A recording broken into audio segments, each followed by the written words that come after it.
Brother Oliver first started talking about this trip, Nung kami po ni Brother Oliver ay nag-usap tungkol sa biyaheng ito, I had a desire to come here. ako po ay may nasa na makapunta dito. So I want to thank the Lord for this opportunity.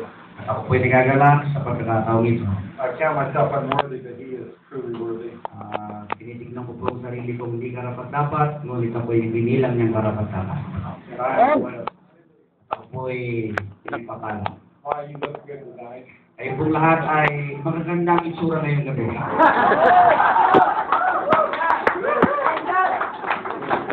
That's a matter of opinion.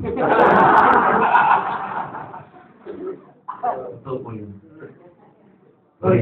Look to Him. Ay, pinanalangin.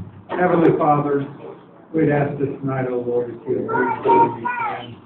Lord, you see the things that's upon my heart. And Lord, you see it's our people that sit attentive before thee, O God. We pray, Lord, that you would anoint not only my servants, but thy people, that they may speak. Lord, though, with this feeble creature, thou art able to come in a special way and move on our behalf. We ask this night, Lord, that thy will be done and thy purpose be accomplished. For thy glory, we'd ask it. In the name of Jesus Christ. Amen. If you turn with me to 2 Kings chapter 19. Sa po natin sa Ikalawang Hari, Kapitulo 19.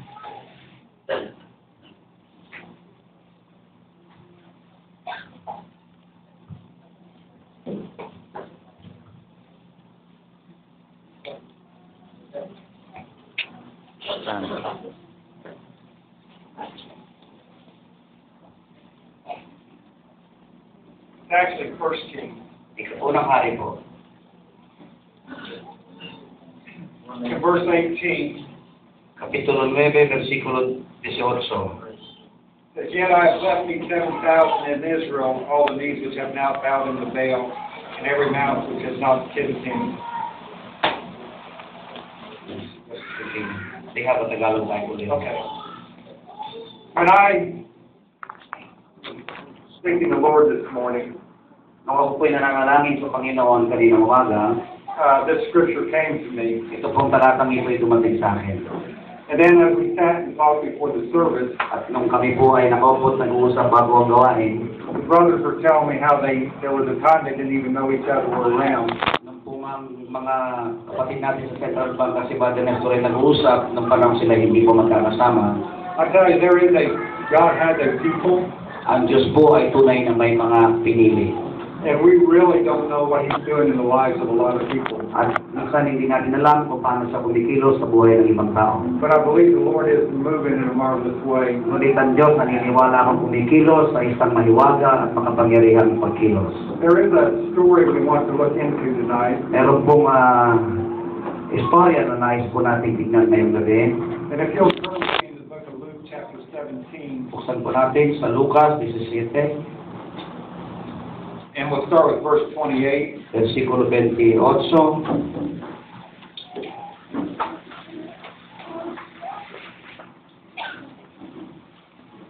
It says, Likewise also as it was in the days of Lot, they did eat, they drank, they bought, they sold, they planted, they builded. But the same day that Lot went out of Sodom, it rained fire and brimstone from heaven and destroyed them all. Even thus shall it be in the day when the Son of Man is revealed. In that day he which shall be upon the housetop and is stuffed in the house, let him not come down to take it away. And he that is in the field, let him likewise not return back. Remember Lot's wife. What we want to do tonight is look back at this story. Ang nais po natin gawin ngayon ay balikan ang kasaysayan nito. And it's a very familiar story Ito po ay isang pamilyar na kasaysayan about the destruction of Sodom and Gomorrah tungkol po sa pagkagiba ng Sodom at Gomorrah and Lot and his family. at si Lot ang kanyang pamilya. About a week or so ago, Mga isang linggo pong nakakaraan, we were preparing for service in Bloomington. kami po ay naghahanda sa gawain sa Bloomington. And all night long, I couldn't seem to find anything that really settled in my heart. Buong gabi halos wala po akong naisip kung anong ibinisahin ko. But sometime early in the morning, the Lord woke me up. Ngunit madaling araw, ginising ako ng Panginoon And I felt like I needed to look at this story again. at sinabi ng Panginoon na muli kong tingnan ang kasaysayan dito. It's interesting that the name Lot Napakahalaga at interesanteng tingnan ang pangalang Lot. Actually, it would be translated a covering. At ito po ay sinasabi na bilang isang pangtabing. And it made me kind of wonder, is there something more to this story? At nagpapakita na meron pang magagandang bagay sa kasaysayan ni Lot. Than what we've looked at before. At di katulad ng dati natin itong tinitignan ng mga nakaraang panahon. So if you go with me to Genesis chapter 19, Kaya balikan natin sa Genesis 19. Start with verse 1. it says, there came two angels to Sodom at even, and Lot sat in the gate of Sodom, and Lot seeing them arose to meet them, and he bowed himself with his face towards the ground. And when you look at where Lot was sitting in the gate of this city, Kung titignan po natin kung saan nakaupo si Lot sa pintuang bayan ng syudad, it wasn't so much a location as it was a position. hindi po natin titignan ito na bilang isang lokasyon o isang posisyon. It really was a position of authority within the government of that city. Kung ikaw pala ay nakaupo doon sa pintuang bayan, ikaw po ay merong posisyon sa lugar na yun. So something had happened with Lot where they could recognize there was something in him. At ito po ay isang bagay na para makita ng mga tao patungkol kay Lot na meron pong bagay na nasa kanya. And he said, Behold now, my lords, turn in, I pray you, into your servant's house, and tarry all night, and wash your feet, and you shall rise up early and go on your ways. And they said, Nay, but we will abide in the street all night. And he pressed upon them greatly, and they turned in unto him, and entered into his house, and he made them a feast, and did bake unleavened bread, and they did eat. But before they lay down, the men of the city, even the men of Sodom, could pass the house round about, old and young, all the people from every quarter. And they called unto Lot and said unto him, Where are the men which came into thee this night? Bring them out unto us, that we may know them. So what there really is a bunch of homosexuals. Makita natin marami pong bakla sa Sodoma. And they tell Lot, bring these men out so we can have a relationship with them. At sinasabi nila kay Lot na palabasin ang dalawang anghel na nagbisita at nais nilang gawa ng di maganda yung bisita ni Lot ng mga anghel. So then it says, and Lot went out the door unto them and shut the door after him, and said, I pray you, my brethren, do not so wickedly. Behold, now I have two daughters which have not known men. Let me, I pray you, bring them out unto you, and do you to them as is good in your eyes, only and to these men do nothing, for therefore came they under the shadow of my roof. And when you look at this picture here, Kung titignan natin ang larawang ito, how would you feel about this? paano po ang inyong pakiramdam kaya? Here these two strangers that really come into Lot's house, Merong dalawang estrangerong anghel na pumunta sa bahay ni Lot. and then when all these perverts come pounding on the door, At nang makita po ito ng mga taong mahilig sa laman, ay kanilang kinatok ang pintuan ni Lot. he tells them, I've got a couple daughters here, At sabi ni Lot, meron akong dalawang anak na babae dito, and I'll give them to you. bibigay ko sila sa inyo. Hey, what do you think about a man like that? Ano po ang palagay ninyo kung kayo ang tatay? I mean, I wonder how many would do something like that. Here's my daughter, just take her. Ilang kaya makakagawa ng gano'n na ibibigay ang kanilang anak, wag lang pong galawin ang bisitang anghel. Anybody want to say, I think I would do that? Meron po bang kaya magsabing kaya ko yun? Why? It seems completely out of his mind. Para pong napakahirap gawin. Wala sa isip. And there's a key here when it says, For therefore came they under the shadow of my roof. Ngunit meron pong isang susi na kailangan natin makita na sinabi ni Lot, sila ay nasa ilalim ng aking pamamahay. And they said, stand back, and they said again, this one fellow came in to sojourn, and he will be a judge. Now will we deal worse with thee than with them. And they pressed forth on the man, even Lot, and came near to break the door. So now they, although they had elevated him to a place of authority, Kahit na po inilagay nila si Lot sa isang mataas na posisyon, when he's really going to touch their lifestyle and their morals, ngunit nang sinubukan ni Lot na kalabanin ang kanilang uri ng pamumuhay, they didn't want him really to have any authority at all. hindi po nila pinapansin ang otoridad na ibinigay nila kay Lot. Hey, it's kind of the way some people treat the Lord. Ganun po ang maraming tao ngayon sa kanilang pagtrato sa Panginoon. They'll call him Lord Tatawagin nila ang Panginoon, and Savior, tagapagligtas, but if he tells them how to live their life, ngunit kung sabihin mo sa kanila kung paano sila dapat mabuhay, they think that he's gone too far. sasabihin nilang, hindi mo pwedeng sabihin sa amin ng ganyan. In verse 10, It says, but the men put forth their hand and pulled Lot into the house to them and shut the door. And they smote the men that were at the door of the house with blindness, both small and great, so that they wearied themselves to find the door. And the man said unto Lot, Hast thou here any besides? Son-in-law, and thy sons and thy daughters, and whatsoever thou hast in the city, bring them out of this place. For we will destroy this place, because the cry of them is waxing great before the face of the Lord, and the Lord has sent us to destroy it. And Lot went out and spake unto his sons-in-law, which married his daughters, and said, Up, get you out of this place, for the Lord will destroy this city. But he seemed as one that mocked unto his sons-in-law.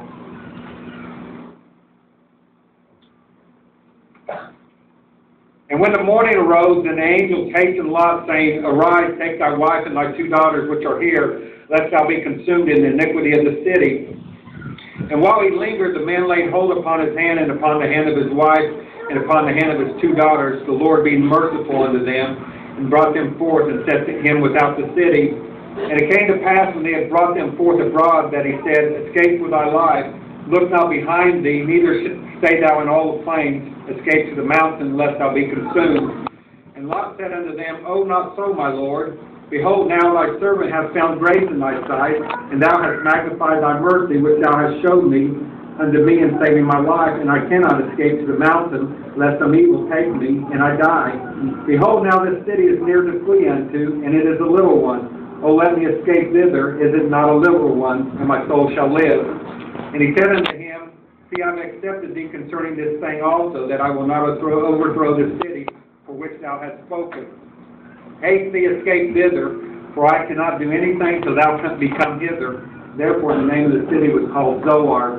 So Lot is told to leave the city and flee into the mountains. Si Lot po ay sinabihang lumabas sa syudad at tumakbo papunta ng bundok. And really it seemed like it was too much of a challenge for him. Para ba sa kanya, napakalaking hamon po yung ganong pasagi. He said, well, how about if I just go to this city? At sinabi niya, paano kung pupunta lang ako sa isang syudad?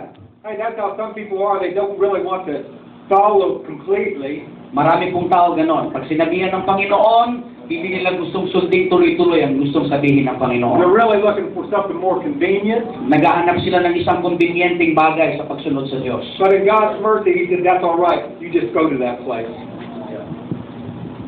And then they literally had to drag him out of the town, but with his hands. Hindi po pumayag ng anghel, halos sila po'y bitbitin palabas. And he makes the statement, I cannot destroy the city Sinabi ng anghel, hindi ko masusunog o gigibain ang syudad until I rescue you out. hanggat hindi ko kayo mailabas palabas ng syudad. It says the sun was risen upon the earth when Lot entered into Zoar. Then the Lord rained upon Sodom and upon Gomorrah brimstone and fire from the Lord out of heaven. And he overthrew those cities and all the plain and all the inhabitants of the city, and that which grew upon the ground. But his wife looked back from him, and she became a pillar of salt. A couple years ago, Brother Stroman come to the States, Ilang taon na po nakakaraan, pumunta si Brother Stroman sa Amerika, and he took this story about Lot's wife, at kanya pong inaral ang ganitong mensahe patungkol sa asawa ni Lot. and probably preached it here in the Philippines At too. maaaring ito po ay naipangaral din dito sa Pilipinas. But when he preached it there, it really made this story come alive. Ngunit ang kanyang ipinangaral ito doon ay nabuhay po yung istorya. Because many times you read about Lot's wife, Sapagkat maraming beses binabasa natin ang kasaysayan ng asawa ni Lot, and all you see is a woman, well, she looked back. ang lahat ng nakikita natin o tanging nakikita natin ay ang pagtingin uli ng kanyang asawa sa Sodoma. But then when you start to look deeper into the story, Ngunit kung ating pong titignan malalim ang kasaysayan ng asawa ni Lot o ng pamilya ni Lot, when Lot and his wife separated from Abraham, nang si Lot at ang kanyang pamilya ay humiwalay kay Abraham, remember they had so many servants that the servants couldn't abide together. sila po ay may mga alipin na hindi po magkasundo. So when they went down to Sodom and Gomorrah, the servants no doubt was with them. Kaya nung pumunta ang pamilya ni Lot sa Sodoma, hindi po may pagkakailang kasama niya maging ang kanyang pong mga alipin. And I believe these are people that they cared about, At ito po ay walang pagsalang mga taong kanila pong pinagmamagandang loob. men and women and little children. Babae, lalaki at mga bata. And they realized this city is going to be destroyed. At ngayon ay na-realize nila na ang syudad po ay gugunawin ng Diyos. and they're still there. At kasama po doon ang kanilang mga alipin. They spoke to their sons-in-laws and daughters, and they never came out. Maaring kanilang kinausap ang kanilang mga manugang, kanilang mga alipin, ngunit sila po'y kontento na doon sa syudad, ayaw nilang lumabas kasama nila at ang kanyang pamilya. It's not like some people have taught that it's just because she had a nice house in Sodom. Hindi po katulad ng pagtuturo ng iba na dahil si Lot ay may magandang buhay lamang sa Sodoma, But no doubt there were people that she was concerned about. maaring pong hindi natin nakikita, meron din siyang ibang tao po kanya na pinagmamalasakitan. We was preaching this message in a church in Indiana, Ito po'y pinangaral din namin sa simbahan sa Indiana. and I asked the people, what would you do tonight Sinabi ko sa mga tao, anong gagawin ninyo ngayong gabi? if I told you Kung sasabihin ko sa inyo, the Lord told me, na sinabi sa akin ng Panginoon, leave this building, umalis kayo sa lugar na ito, don't go home, huwag kayong uuwi, get out of Manila, Mariquita, lumabas kayo ng Marikina. how hard would it be? Gaano po kabigat kaya ito? And when I asked the question, Anong tinanong ko po ang tanong na ito, this woman in the back, she cried out, meron pong isang babae sa likod na umiyak. can I call my son first? Sabi niya, pwede ko bang tawagin muna ang anak ko? Hey, you have loved ones. May mga kamag-anak tayo, mga mahal sa buhay. And it's only natural that you would be At concerned. natural lang na tayo po may malasakit sa kanila. So then it allows us to better understand what that woman was going through. Kaya nga po, dapat maintindihan natin kung bakit po napaligong pabalik ang asawa ni Lot. It was really giving us a warning Ito po yung nagbibigay sa atin ng babala. that you can never let your fleshly ties Hindi natin pwedeng payagan ng ating pagkaroon ng Makalamang relasyon sa laman, be more important than your service to God. na ang ating pamilya ay magiging mas importante sa ating paglilingkod sa Diyos. Hey, you got to be able to forsake everything Kailangan po, kaya natin iwanan ang anumang bagay if you really want to follow Him. kung gusto natin talagang sumunod sa Panginoon. Amen.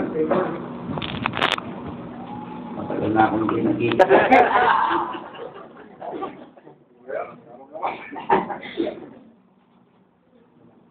But when you look at this story, Ngunit kung titignan po natin ang istorya nito, can you really find much positive about this man Lot? meron po ba tayo masusumpong anumang bagay na positibo sa buhay ng taong ito? When many people look at Lot, Maraming tao po tumitingin sa buhay ni Lot. you can see Abraham, and Abraham was a man of great faith. Pagka tinignan natin si Abraham, sigurado ang ating impresyon. Si Abraham, mataas ang pananampalataya. And people say, oh, that's what I want to be like. Kasabihin ng marami, gusto kong maging katulad ni Abraham. And that Lot, he's a man that had given his daughters away. At kay Lot, ayaw na po nila. Parang hindi maganda yung patutuo ni Lot. Didn't seem to have any courage, Parang nakikita natin, wala siyang lakas ng loob, not much faith. walang halos pananampalataya. There was a statement made in a movie one time, Meron pong isang salita na nasabi sa isang pelikula. and it says this, it says, we looked for the good in them, and we found it, didn't we? Humahanap tayo sa mabuting bagay sa kanila at nakita natin to, di ba? Sometimes it's easy when you look at other people, Madali po kapag tumitingin tayo sa ibang tao, not to be able to look at them very well. pag hindi po natin inobserbahan ng maayos, Easy to pick out their weaknesses and faults. madali tayo makakita ng mga mali. But in reality, sometimes if you look a little bit deeper, Ngunit kung magkamisan, kung titignan natin ng mas malalim, you can see something better. meron tayong makikita ng mas maganda. There's a scripture in 2 Peter chapter 2, if you turn with me. Kalawang Pedro, chapter 2. And we'll start with verse 4. Ito, Kalawang Pedro. Unang Pedro yun kung chapter 4. Ito, Sabi 4, di ba? It says, for God spared not the angels that sinned, but cast them down to hell, and delivered them into chains of darkness to be reserved into judgment. And spared not the old world, but saved Noah, the eighth person, a preacher of righteousness, bringing in the flood upon the world of the ungodly, and turning the cities of Sodom and Gomorrah into ashes, condemned them with an overthrow, making them an example unto those that after should live ungodly. He Numbers. delivered just Lot, vexed with the filthy conversation of the wicked. And what we want to title this tonight is Just Lot. Gusto ko pong mamagatan itong mensahe natin ngayong gabi na Just Lot. Si Lot lang. And that was God's testimony. At yun po yung patotoo ng Diyos patungkol sa taong ito. He saw some good in him. Meron po nakitang mabuti ang Diyos kay Lot. He says, that righteous man dwelling among them and seeing and hearing vexed his righteous soul from day to day with their unlawful deeds. So you see there was something in Lot that really troubled him Meron po sa loob ni Lot na talagang pong bumabagabag sa kanya about the condition around him. patungkol po sa kondisyon sa kanyang paligid sa Sodoma. There is a scripture, it's in Galatians chapter 3 and verse 6. Meron pong talata sa Galatia. And it says this, even as Abraham believed God and it was counted to him for righteousness. So if God looked at Lot and said he was just, Kung tinitignan po, just Lot, ang matuwid na si Lot po pala. Okay. and if he called him righteous, At kung tinatawag po ng Matuwid. Diyos si Lot na matuwid, the way righteousness comes is through faith. ang katuwiran po ay dumarating sa pamamagitan ng pananampalataya. So he must have saw something where he believed God, Meron pong nakita ang Diyos kay Lot na talaga pong siya ay nananampalataya sa Diyos. something that he was holding on to. Meron siyang isang bagay na pinanghahawakan. In Hebrews chapter 11, Hebreo Kapitulo 11,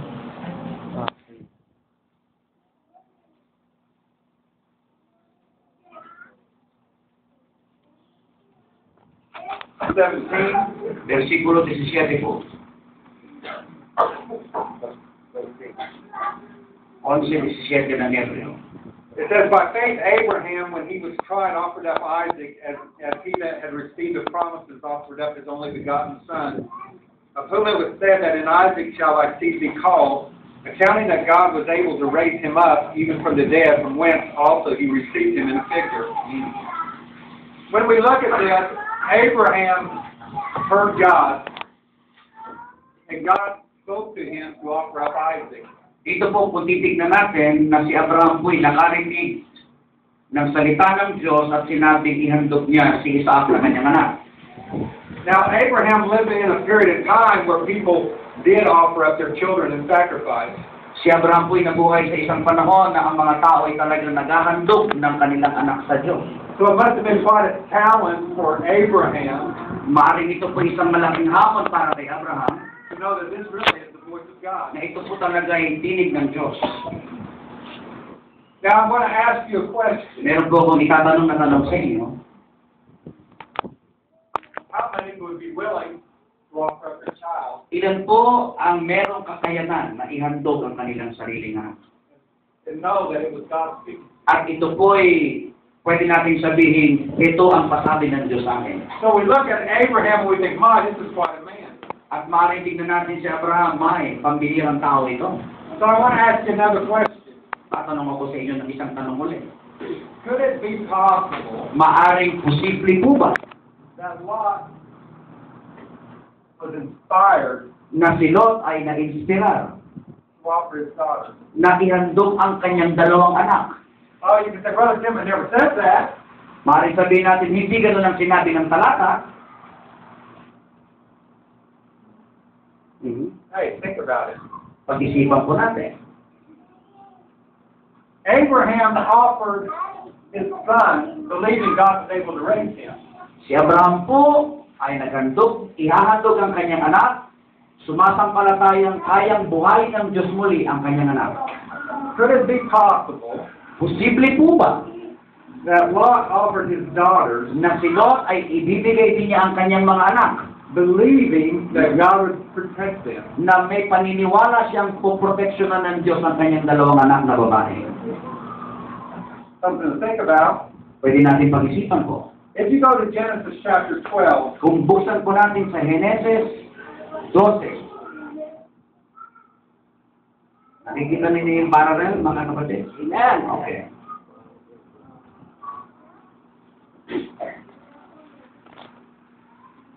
Matuwid na si Lot.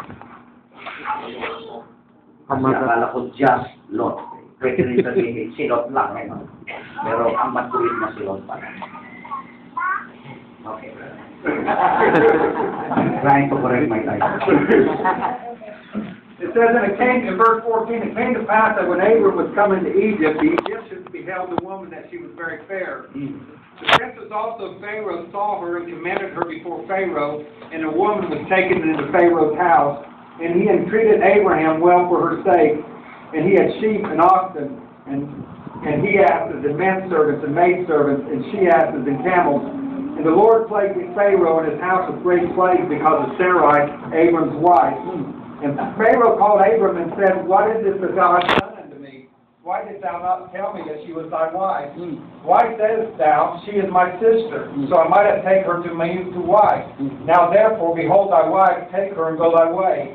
And Pharaoh commanded his men concerning him, and they sent him away and his wife and all that he had. And if you go to chapter 13 and verse 1, Tuloy natin sa 13:1. and Abram went out of Egypt, he and his wife, and all that he had, and Lot with him, into the south. So what we see here, that God protected Sarah, that Pharaoh would not defile her. Okay. Dito po makikita natin na ang Diyos nagproteksyon kay Sarah na ang paraon po na nagkagusto sa kanya ay hindi magawang siya'y galawin. And Lot was there as a witness of that. At si Lot po'y naroon at nasaksihan po niya kung ano ang ginawa ng Diyos. There's another scripture in Genesis chapter 20. Meron pong isang talata pa sa Genesis 20. And once more, Abraham said, This is my sister. It was to Abimelech the king. And in verse 6, it says this. And God said unto him in a dream, Yea, I know that thou didst this in the integrity of thy heart, for I also withheld thee from sinning against me, therefore suffered I thee not to touch her. So what we see is why Sarah was put in a position. Dito po makita natin na si Sarah ay nailagay sa parehong kalagayan 2 beses po. That God protected her. Na ang Diyos po ay nagproteksyon sa kanya. It never allowed these men to have a relationship with her. Na hindi na napahintulutang siya po ay mapakialaman ng sino mang lalaki. And Lot understood what took place. At ito po ay nakita at nasaksihan ni Lot. So is it possible Lot believed Posible po ba na si Lot ay sumampalataya? that really he had a duty? Na siya po'y merong tungkulin. Because the Jewish custom at that time was, Ang kustumbre po ng mga Hudyo sa panahon noon, when someone came into your house, pag may punta pong bisita sa bahay mo, then you became responsible for them. ikaw po ay responsable sa kanila. You were responsible to protect them at any cost. Lahat po ng pwede mong gawin para sila ay proteksyonan, gagawin mo. Regardless of what it's going to cost you, Ano mang ang bagay na ito po ay gaano man kabigat ang maging halaga nito sa pagproteksyon mo sa kanila, gagawin mo. you need to pay that price Babayaran mo yung presyo na yon to protect them. para sila ay maproteksyonan mo. So was it possible? Posible po ba, mga kapatid? Hey, it's a question, Ito po yung tanong something to think about. na pwede natin pag-isipan. Was Lot recognizing I have a God-given responsibility? Na kanya pong napagtanto na meron siyang tungkulin iniatang ng Diyos sa kanya. And Lord, all I got to offer is my daughter. At ang kanyang naisip lang na pwede niyang ihandog ay ang kanyang 2 anak na So babae. Lord, I believe if I do that, you're going to protect At me. ang paniniwala ni Lord, Panginoon, pag ibinigay ko ang 2 kong anak na babae nito, katulad ng ginawa ko kay Sarah, na proteksyonan mo siya, o proteksyonan mo rin ang aking 2 anak. Just like you did Sarah. Katulad ng ginawa kay Sarah. And you can say, well, Brother Tim, it doesn't say that. Maaaring sabihin natin, kapatid natin, hindi ganoon ang pagkasabi, But I can ask you this question. pero pwede ko kayong tanungin ang tanong na ito. Did God protect them?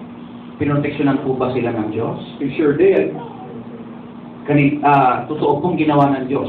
He had never allowed Hindi po pinahintulutan ng Diyos na magalaw ang 2 anak ni Lot. Nakalabas eh. So would a man justified Kapag ang isang tao po ay naging matuwid sa harapan ng Diyos, in the eyes of God, sa paningin ng Panginoon, to give away what he loves the most, na kaya niyang ibigay ang kanyang pinakaiibig to fulfill a duty before God. upang matupad ang tungkuling iniatang ng Diyos sa kanya. And you can say, Brother Tim, that's too much. Maaaring sabihin natin, Brother Tim, masyado na yan, hindi ko na kaya yan. But I can tell you something else. Ngunit kaya ko pong sabihin sa inyo, The scripture says this, sinabi po ng Biblia, for God so loved the world, na ibinigay ng Diyos ang kanyang anak, dahil mahal niya ito, ang mahal niyang mundo, that he gave his only begotten Son. na ibinigay ng Diyos ang kanyang buktong na anak. Hey, he was willing to put him on the line Dahil sa pagmamahal ng Diyos sa atin, kaya niyang ibigay ang kanyang buktong na anak to save us. para tayo iligtas. Amen po ba yun? People have looked at Lot, Marami pong tao na tumitingin kay Lot. and they can say, but you know, Abraham, he separated himself. Maaaring sabihin natin, pero si Abraham, inihiwalay niya ang kanyang sarili. And Lot, he was down in Sodom and Gomorrah. At si Lot, nakipagkompromiso, pumunta sa Sodom at Gomorrah. I don't want to be like that. I want to be separate like Abraham. Maaaring sabihin natin, ayaw ko maging katulad ni Lot, gusto ko maging katulad ni Abraham. But you know where Jesus Christ went? Tingnan po natin kung saan pumunta si Kristo. Hey, down amongst the sinners. Kasama po ng mga makasalanan. Filthy people. Maruruming mga tao. And the world wondered, what in the world are you doing? Nagtataka ang mga tao, anong ginagawa ni Kristo kasama ng mga makasalanan?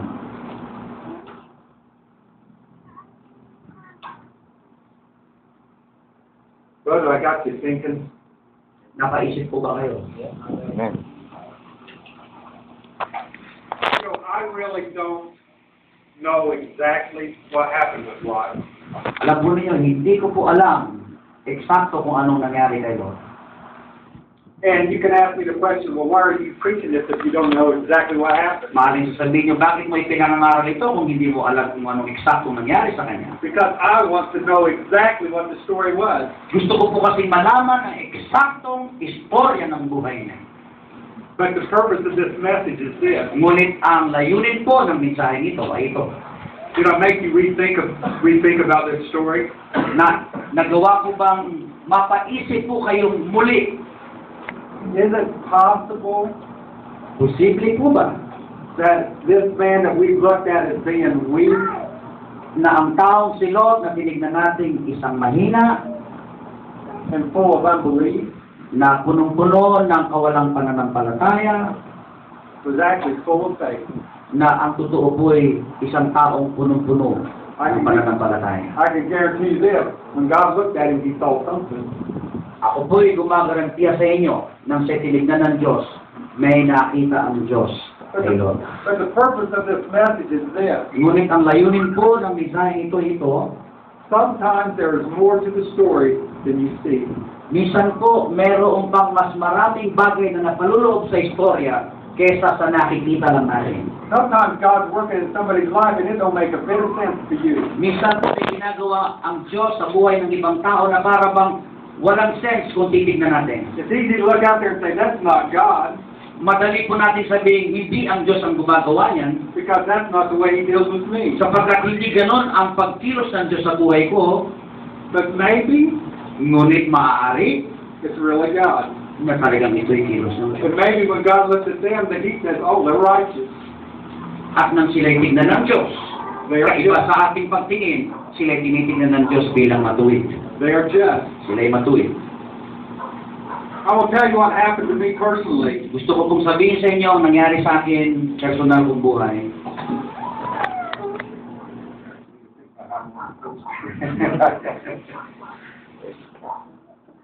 I was in a service Ako po'y nasa isang gawain up in Canada,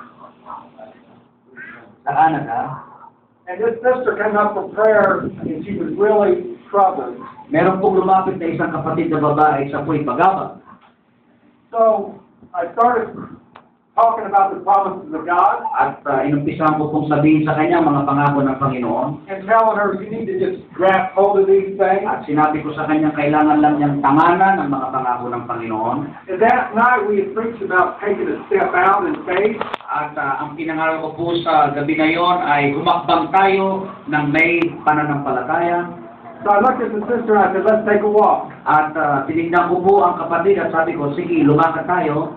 So we started walking around the church and all the way around the church. At kami po ay lumakad paikot-ikot sa simbahan, sa loob ng church. I'm just quoting scriptures to her. At habang kami naglalakad ay sinasabi ko ang mga talata ng Biblia sa kanya. And we got back to the front of the church At kami po ay bumalik sa harapan ng simbahan.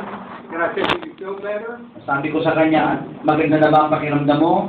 She said, I feel a little bit better. Sabi niya, medyo gumaan ang pakiramdam ko. So I said, let's take another walk. Sabi ko, lakad tayo ulit.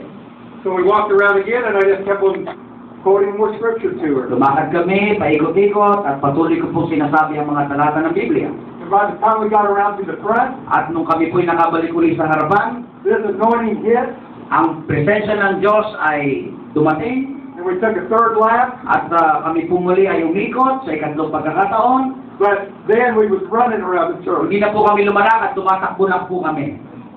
And the sister's testimony afterwards At ang patutuon ng kapatid pagkatapos po nun, was, I really received something. meron daw siyang natanggap na isang bagay. That night, God set me free. Sa gabi na yon, ako'y pinalaya ng Panginoon. And her husband was there, At ang kanyang asawa ay naroon, and there wasn't anything improper took place. at wala naman pong isang bagay na may mali siyang nangyari. And when somebody heard the story, they started speaking against it and saying, I don't see that in Scripture. Nung ito po ay marinig ng iba kung ano yung nangyari nung gabi na yon, ay inumpisahan po nilang akusahan ang nangyaring yun na ito'y wala sa Biblia. Because they didn't see it, will it make it wrong? Sapagkat hindi po nila ito nakita sa sarili nilang mga mata. But a lot of people took that up and said, well, if I don't find it in Scripture, it can't be right. At sinabi nila, kung ito'y wala sa Biblia, yung nangyaring yun, hindi namin ito paniniwalaan. So there was a brother coming to preach in the church in Bloomington. At meron pong kapatid na pumunta sa church namin at siya'y nangaral. And the Lord spoke to me that day and He said, this man has something for you tonight. At sinabi niya na ang kapatid na ito ay merong sasabihin kakikinabangan mo sa gabing yun. And when he came, he preached a wonderful message. At nang siya dumating, nangaral siya ng isang napakagandang mensahe. Then I told the Lord, I've received something tonight. Sabi ko, Panginoon, ako po'y nakatanggap sa iyo ng isang bagay na maganda. But I wonder, maybe there's a little bit more you had for me. Ngunit ako'y nahihiliwagaan, baka meron pang higit dito, Panginoon. So I thought, I'm just going to go up for prayer and see what God would have. At pagkatapos nun, ay hindi ako nakontento, lumapit pa ako at humingi ako ng panalangin. So he started praying for me, At siya'y nanalangin para sa akin, and then he stopped, siya'y tumigil, and he started speaking these words to me. at siya po'y nagsalita ng ganitong mga salita sa akin. He said, Sabi niya, they just don't understand you. hindi kanila naiintindihan. But I'm here to tell you, Ngunit ako'y narito at sasabihin ko sa iyo, it is God that is leading your life. ang Diyos ang gumagabay sa buhay mo. Hey, we might not understand each other. Tayo po, maaaring hindi tayo lubos na nagkakaunawaan. There could be people out there Maaaring may mga tao po sa labas, they don't see what you see. hindi nila nakikita kung ano nakikita natin, They're really not walking in the way that you're walking. hindi sila lumalakad katulad ng lakad natin, But could it be ngunit posible po ba when God looks down upon them, na kung sila po'y tignan ng Diyos, He finds them to be righteous? na pwede rin silang tignan ng Diyos na matuwid. You know what? Abraham couldn't walk with Lot anymore. Alam po ninyo si Abraham, hindi na niya kayang lumakad kasama nila. And when God reveals this wonderful truth to you, At nang ang Diyos magpahayag ng katotohanan ito sa atin pong lahat, it really puts you in a position where you really can't walk with a lot of people in this religious world. iniligay ka sa isang posisyong nakita mong sarili mong hindi mo na kayang lumakad kasama ng mga taga-denominasyon. Because you're called to something greater. Sapagkat kayo'y tinawag sa isang mas malaking pagkatawad at mahalagang pagtawad. But doesn't mean that God's not in any of that. Ngunit hindi na nga mahulugang hindi rin sila mahal ng Diyos. Hey, is it possible that maybe Posible po ba at maaaring sakali po these people are led by God, na sila din po'y ginagabayan ng Diyos but really just a different calling na maaaring iba lang po ang pagtawag sa kanila upon their lives? sa kanilang buhay. Amen. There has been a lot of condemnation. Marami na po Amen. mga kondemnasyon People liking to throw people out of churches, na ang marami po ay naninipa ng tao sa church. pointing fingers and saying they're tares, Nagsasabing ang mga yan ay mga pansirang damo. Tahip. they're lost. Sila po'y ligaw. But there is a scripture in the book of Mark chapter 9 Ngunit may sinabi po ang Marcos Kapitulo 9.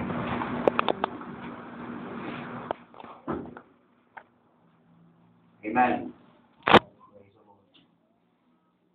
Mark 9, verse 38. Kapitulo 38. And John answered him, saying, Master, we saw one casting out devils in thy name, and he followed not us, and we forbade him, because he followed not us. But Jesus said, Forbid him not, for there is no man which shall do a miracle in my name that can lightly speak evil of me. For he that is not against us is on our part. Amen.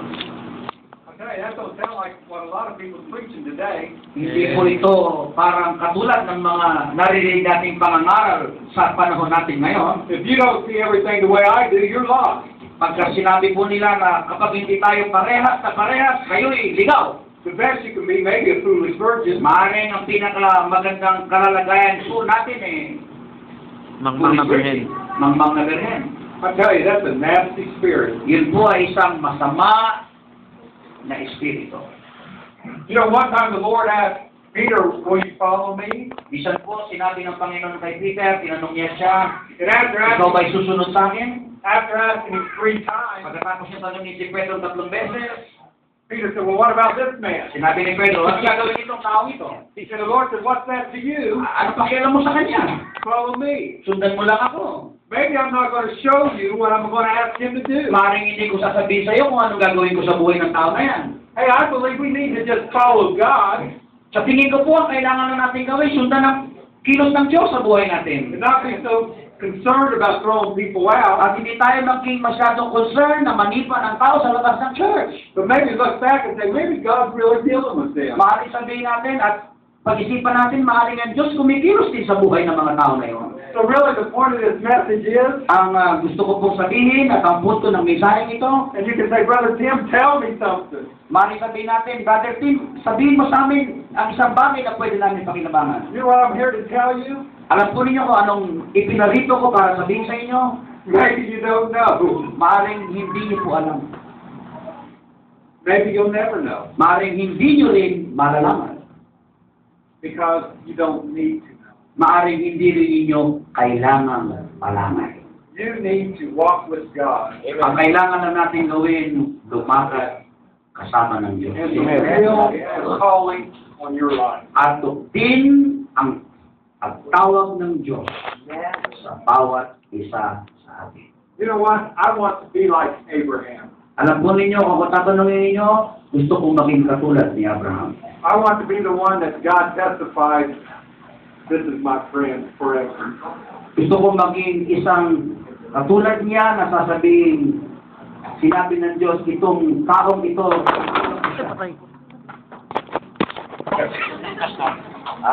God saying that Abraham is his friend. So, we have Tayo po ay binigyan ng Diyos that opportunity ng isang oportunidad because we have been given something valuable. sapagkat may ibinigay sa ating isang bagay na napakahalaga. The revelation we have is a treasure. Ang pahayag ng Diyos na ibinigay sa atin ay isang There is kayamanan. an anointing that is able to lead and guide our lives. Mayroon pong isang pahayag ng Diyos na may kakayanang igiya ang buhay natin. And as the scripture tells us, we ought to press towards the mark of the high calling of Christ. At sinabi ng Biblia na kailangan tayo magpursige sa mataas na pagkatawag ni Kristo sa atin. Another place it says we need to strive for a full reward. At sinabi ng talata na kailangan tayong magpursige sa mas higit na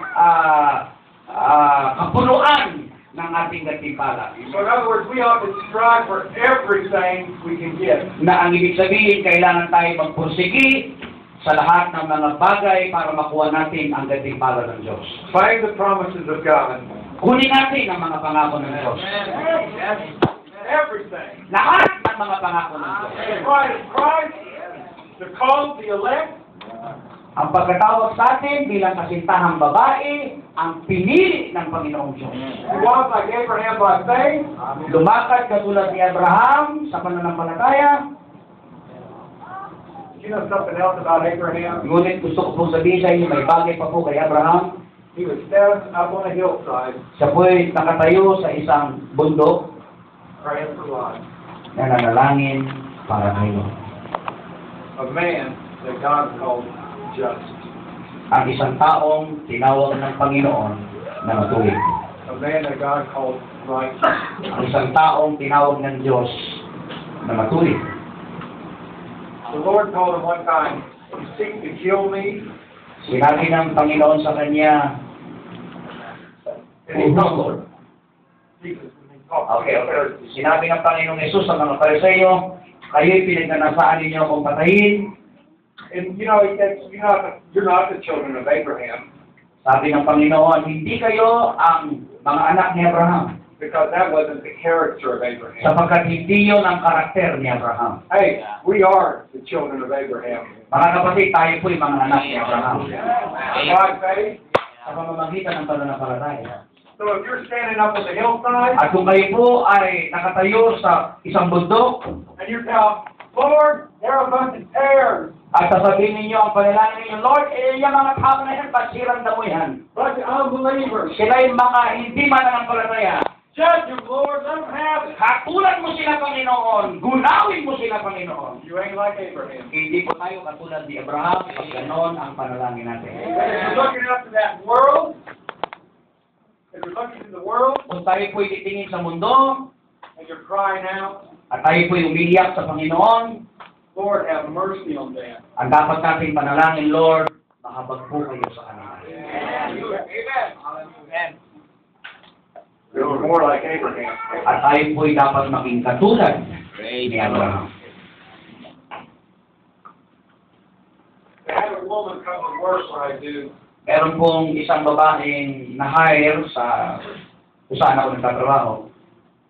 and I started talking to her, and I had a chance to testify about what the Lord's doing in my life. At nagawa ko pong magpatotoo sa kanya sa ginagawa ng Diyos sa buhay ko. And I could tell she goes to a Pentecostal church. At pwede ko pong sabihin na siya po'y mananampalataya ng isang Pentecostal na gawain. And she heard that I was coming to the Philippines. At narinig niya na ako po'y pupunta ng Pilipinas. So she comes to my office at work, Pinuntahan po niya ako sa aking opisina sa trabaho. and she said, can I give you something? Sabi niya sa akin, pwede bang bigyan kita ng isang bagay? And I got this prayer cloth. Meron akong isang prayer cloth na gusto kong ibigay sa iyo. And I'd like to give it to you to take on your trip. At gusto kong ibigay ito sa iyo at dalhin mo sa inyong pagbiyahe papunta ng Pilipinas. And pray that God bless you. At panalangin ko na ikaw ay pagpalain ng Diyos.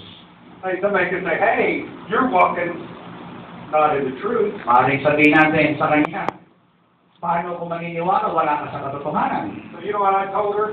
Alam po niyo kung anong sinabi ko sa babae na yun? Thank you. At sabi ko sa kanya, salamat. I will take that with me.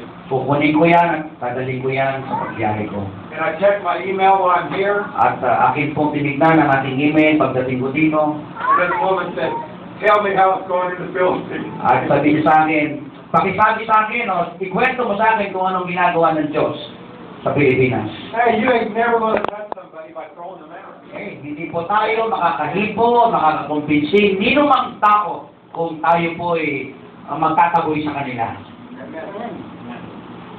You may not be able to walk, Maaring mahihirapan tayong lumakad kasama ng ibang tao, but you can still care about them. pero dapat po ay mayroon pa rin tayong malasakit sa kanila. You can still pray for them. Pwede pa rin natin silang ipanalangin.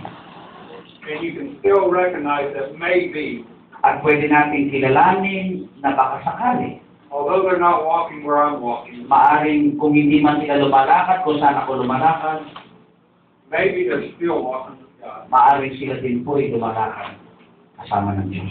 7,000, Sabi ng Diyos, meron akong 7,000 propeta and they're about to meet Baal. na hindi lumuhod kay Baal. I wonder how many people in this world Ako po ay nag-iisip, ilang kayang bilang ng tao sa mundong ito that we don't know anything about, na hindi natin alam, wala tayong kamalay-malay na may ginagawa po ang Diyos sa kanila. might be walking with God, Na maaaring sila'y lumalakad, hindi natin alam and He's sa panig following ng their Diyos life. at naglilingkod din sa Panginoon. Hey, people throw them out, Maaaring sila po ay kinikick out ng mga grupo nila. but that's all right. They threw me out too. Okay lang, ako na may nasipa na rin eh. Hey, anybody ever been thrown out? Meron po ba ditong nasipa na? Amen. Lahat naman tayo eh. Praise the Lord. Hallelujah! Amen! Praise the Lord! Hallelujah! Amen.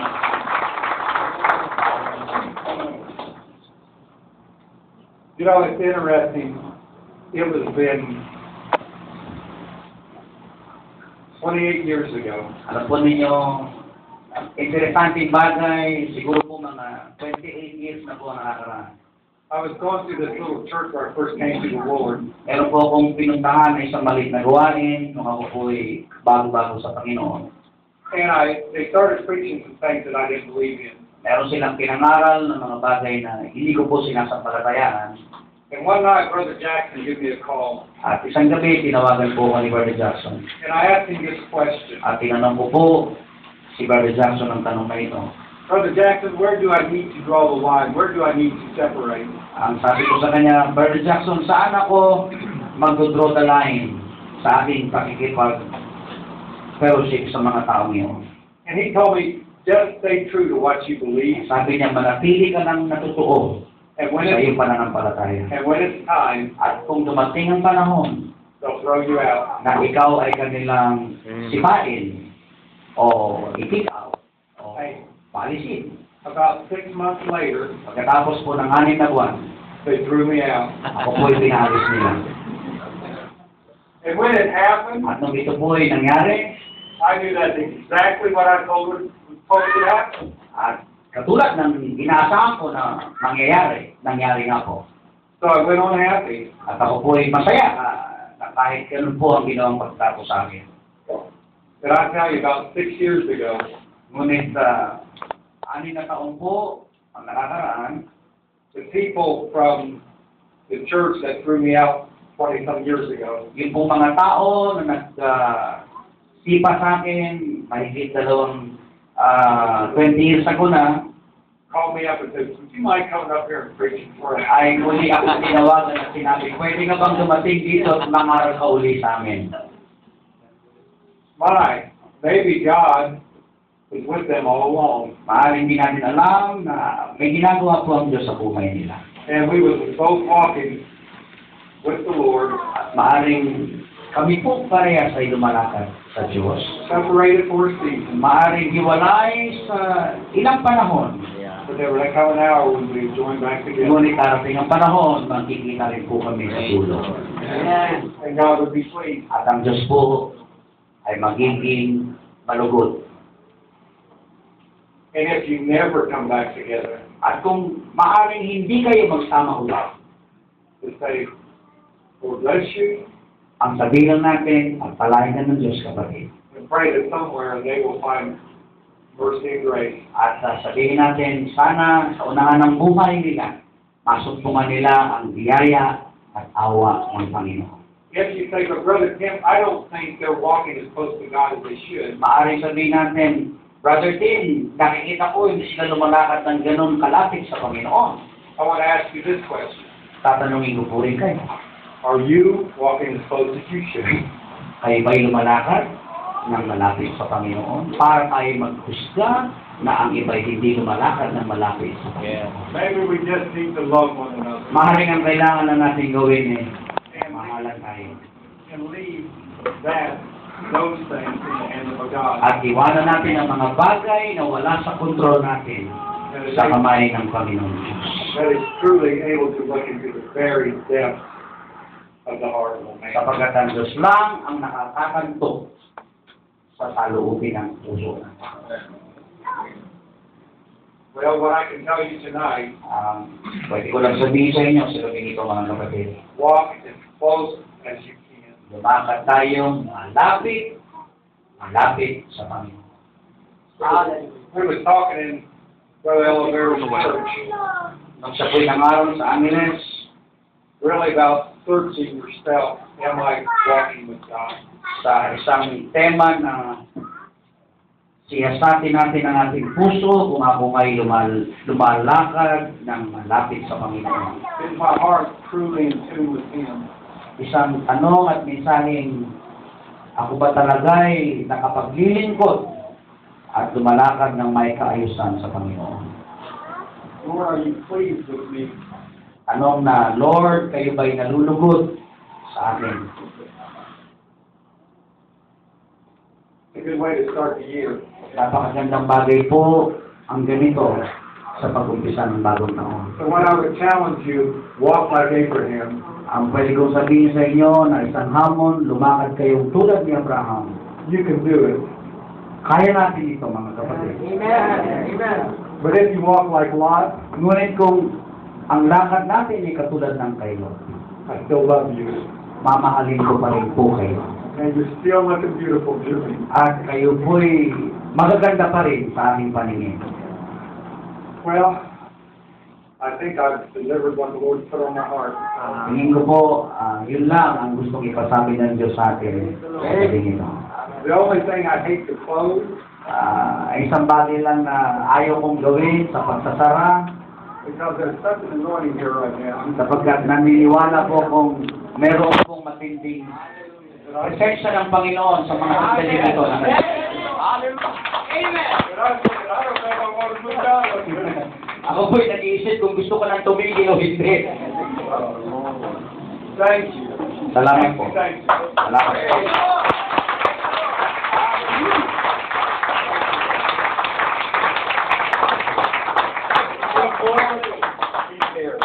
Kailangan pa natin ng higit pa dyan, nandito po ang Panginoon. Imimit niya po lahat ng kailangan natin. Hallelujah! Hallelujah! Hallelujah!